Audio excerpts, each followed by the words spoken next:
Alright, I'm going to show you how to test a GM HEI module should you happen to have a $35 Amazon oscilloscope, which was a really great buy. I didn't want to spend a lot of money on a big fancy one because I hardly know what I'm doing with it, but this is good enough to test what we got here.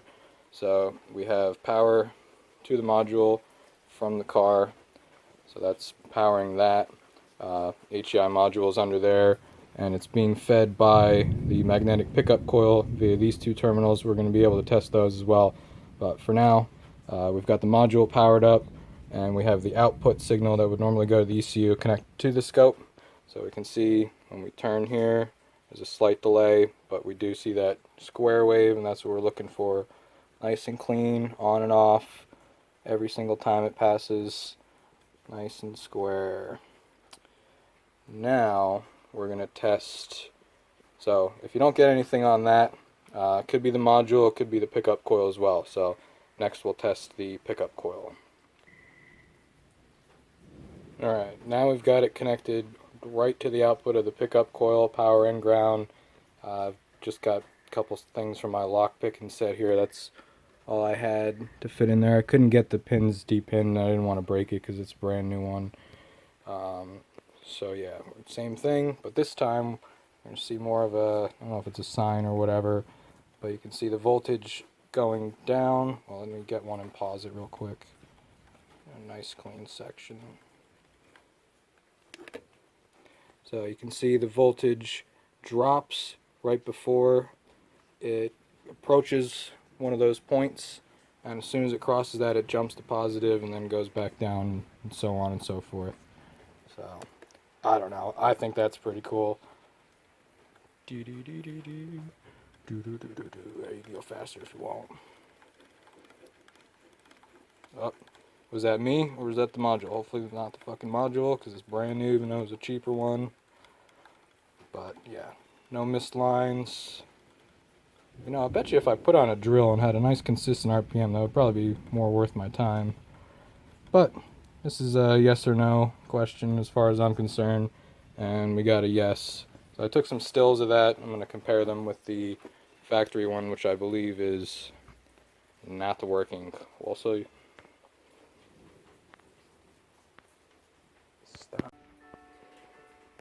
so just to show what I did on paper there, this has been my Bible for entirely too long. But anyway, we see power and ground there. Those on the end here, so we know that that's what's being fed from the car. So that's nice and easy. And then pin, which is it? Pin R, or what I like to call reference. That's the output, so we know that that's the purple and white wire comes out of it. Thankfully, this manufacturer kept the right numbers for the right colors and all that, so we knew which one that was. So yeah, that's pretty much how it works. It sends that RPM signal to the ECU, and then ECU modifies it, sends a modified signal back. But it only does so when your timing set connector, this guy right here, when that's plugged in, it's feeding a 5-volt signal to the module to tell it to use that input. So if you think you've got any sort of computer issue, you can just unplug that right away. The module can work all day. All it needs is 12 volts. And it's totally self-contained. You'd be stuck at your base ignition timing, but another little piece of diagnostic there. And yeah, there's they don't tell you the colored wires of that, but that's fine. Yeah, a lot of good stuff in here. I do have this uploaded. I should probably put it somewhere where people can find it, because this was a pain in the butt to find it. A friend of a friend that works at a school actually had access to this, and this has been really helpful because it tells you which ones are on the ECU and everything if you're doing a fucking mega squirt pain in the ass like I am. But it's been a hell of a learning curve. It's been a good time. I learned a couple things, even though this piece of shit still doesn't start after all that time and money, as evidenced by the rusty nut holding the turbine, the impeller on. And yeah, here she is. Fuel pressure gauge, a nicer ignition coil in that one I'll be reusing once this thing starts. I actually ran a shielded cable all the way to the ECU.